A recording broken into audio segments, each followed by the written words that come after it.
হে ঈশ্বর, আজ বিক্রি না হলে হাঁড়িতে রান্না চড়বে না। আজ যেন কিছু বিক্রি করতে পারি, তুমি সহায় হও।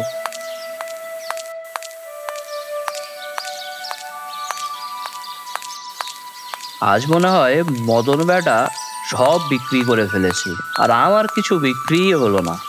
ওই যেদিকে মদন গেছে ওই দিকে গেলে মনে হয় ভালো হতো।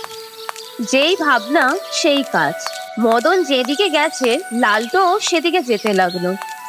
একটু জোরে পা চালিয়ে যাই, তাহলেই ও বেটাকে দেখতে পাবো।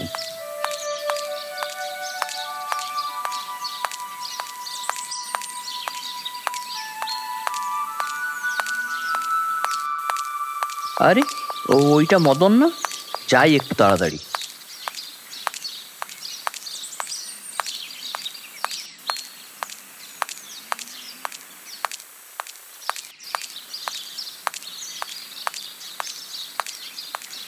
মদন, বলি ও মদন, একটু দাঁড়াও না ভাই। দুজনে আজ একসাথে বেচাকেনা করি, একা একা আজ আর ভালো লাগছে না। আরে লালটুদা, তুমি এদিকে? কেন ভাই, আসতে পারি না? না না, তা কখন বললাম। বুঝেছি, তোর মনে হয় সমস্যা হয়ে গেল আমি এলাম বলে। এ কি বলছো লালটুদা? সমস্যা হবে কেন? চলো আজ দুজনে একসঙ্গে বেচা কেনা করি।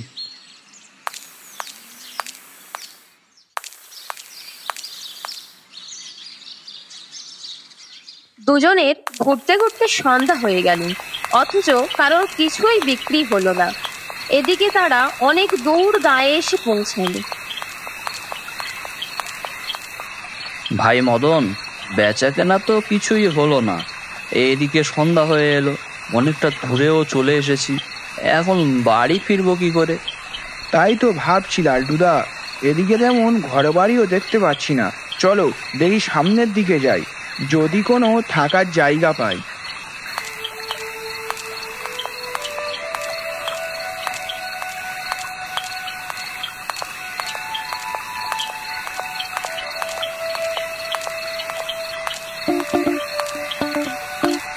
ভাই মদন, ওই দেখ, একটা বুড়ি আসছে বলে মনে হচ্ছে। হ্যাঁ লালটুদা, ঠিক বলেছো। চলো তো দেখি, ওকে গিয়ে বলি কোনো থাকার ব্যবস্থা হয় কিনা।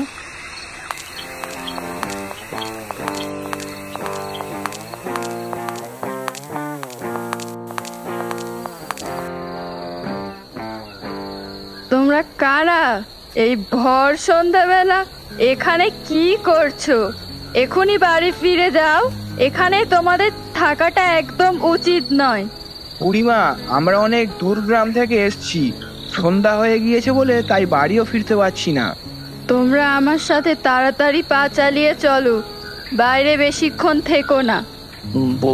বলছি বুড়িমা, তুমি শুধু বারবার বাইরে না থাকার কথা বলছো কেন? আর তুমি এত ভয় পেয়ে আছো কেন? ভয় পেয়ে আছি কি সাধে? এই গ্রামে এক রাক্ষসের উপদ্রব বেড়েছে। রোজ সন্ধে হয়ে বেরোয়, আর যাকে সামনে পাই তাকে সোজা পেট পুড়ে চালান করে দেয়। তাই তো বাইরে থাকতে নিষেধ করছি। গ্রামের মোড়ল বলেছে রাক্ষসকে মারতে পারলে পুরস্কার দেবে, কিন্তু কে যাবে নিজের প্রাণের বাজি নিয়ে? ভাই মদন, এ কোন গায়ে এসে পড়লাম? শেষ পর্যন্ত প্রাণ নিয়ে বাড়ি ফিরতে পারবো তো? আহ লালটুদা, ভর সন্ধেবেলায় আজে বাজে কথা বলো না তো।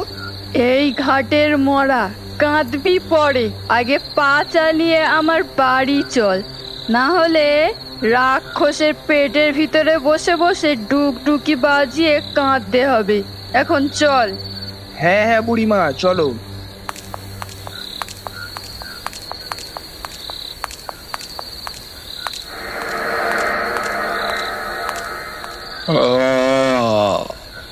আজ মনে হয় পেটে একটু গ্যাস্ট্রিকের সমস্যা হয়েছে।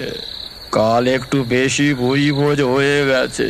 ভেবেছিলাম আজ খাবো না, কিন্তু না খেলেও আবার সমস্যা। রাতের দিকে যদি আবার খিদে পায়, দেখি আজ কাকে পেটে চালান করতে পারি।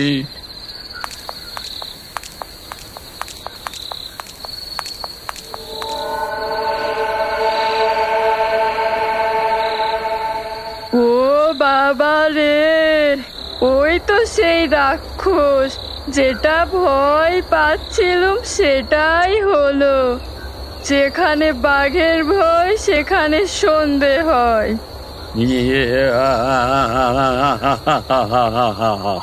না না বুড়ি, ভুল বললি তুই। যেখানে রাক্ষসের ভয় সেখানে সন্ধ্যা হয়, এটাই হবে।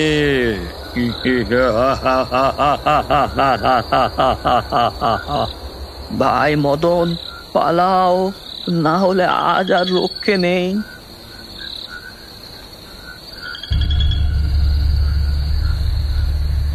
পালাবি কোথায়? আজ তো সোনাই সোহাগারে, একসাথে তিনজন।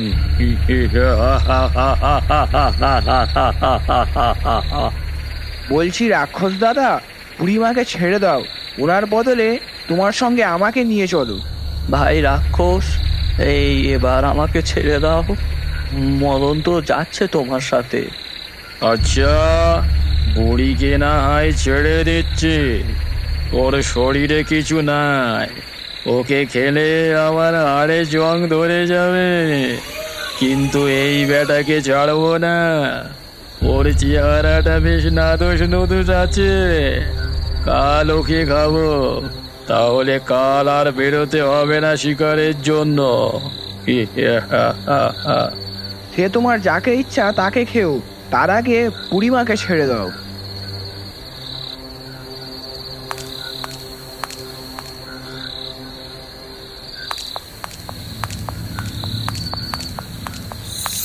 নে, মরার আগে তোরা দুজন একটু গল্প করে নে, আমি একটু বিশ্রাম নিয়ে নি।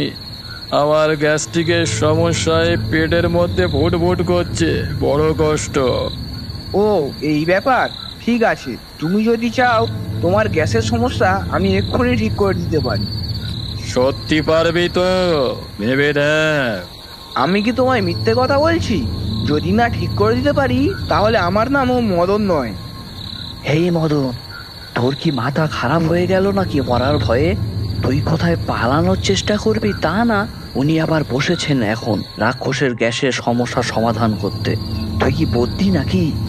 আরে লালটুদা, ভয় পাচ্ছ কেন? শেষ পর্যন্ত দেখোই না কি হয়।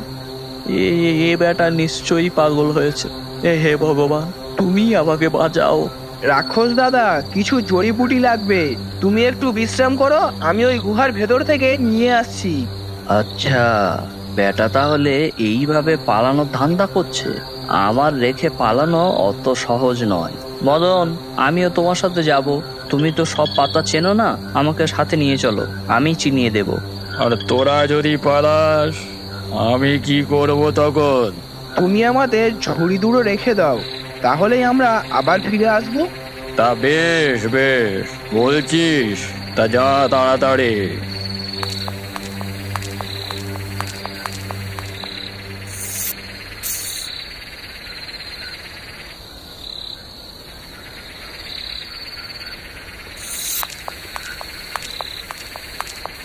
বাহ, এসেছিস তোরা, কই দে, সারিয়ে দে। রাক্ষস দাদা, তোমাকে একটু কষ্ট করতে হবে। কি কষ্ট করতে হবে তাড়াতাড়ি বল। কষ্ট করলে তবে তো কেষ্ট পাবো। খুব কষ্ট হচ্ছে, তাড়াতাড়ি বল, তাড়াতাড়ি বল রে। মানুষ মেরে যে খাচ্ছিস বেটা, তার বেলা তাদের কষ্ট হয় না? হারিয়ে তো এক্ষুনি দিতে পারি, তবে একটা সমস্যা আছে। আবার কি সমস্যা হলো? এই শিশি থেকে জড়িবুটিটা বের করতে পারছি না, আর এটা ভাঙলে জড়িবুটির সব গুণ নষ্ট হয়ে যাবে। তাহলে উপায় কি? উপায় আর কি, তুমি যদি এই শিশির মধ্যে ঢুকে খেতে পারো তাহলেই সম্ভব, কিন্তু তুমি এত বড় পাহাড়ের মতন শরীর নিয়ে এই শিশির মধ্যে ঢুকতে পারবে তো? এটা আবার কি কঠিন কাজ হলো? আমি এখনই ঢুকে খেয়ে নিচ্ছি শিশির মধ্যে।